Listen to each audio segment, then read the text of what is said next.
Nestle xavfli toksin tufayli O'zbekistonda bolalar ozuqalarining ayrim mahsulotlari qaytarib olinishini e'lon qildi. Ular qatorida Nanbar OptiPro'ning ba'zi partiyalari ham bor. Nestle Food kompaniyasining ma'lum qilishicha, O'zbekiston hududida bolalar ozuqasi mahsulotlarining cheklangan miqdori, ya'ni tez eruvchan sutli va nordon sutli quruq aralashmalar, shuningdek aminokislotalar asosidagi maxsus dietik davolash uchun quruq aralashmalarning ayrim partiyalari ixtiyoriy ravishda qaytarib olinadi. Ba'zi bir sun'iy sutlar bola organizmi uchun xavfli bo'lishi mumkin. Buni qayerdan bilamiz desangiz, birinchi navbatda bolada ko'ngil aynish, qayt qilish, qorindan bo'lishi, qorinda og'riq bo'lishi, ich qotishi kabi belgilar kuzatiladi. Bularning sabablari har xil.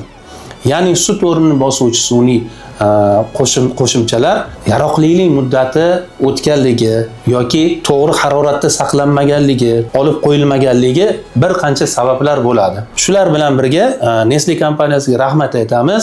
Ya'ni bular o'zi tayyorlagan sut tarkibi har xil kasalliklar bo'lishi mumkin ehtimolligini o'zlari ogohlantirib va magazin, aptekalardan o'zini sut mahsulotlarini qabul qilib qaytarib olishyapti.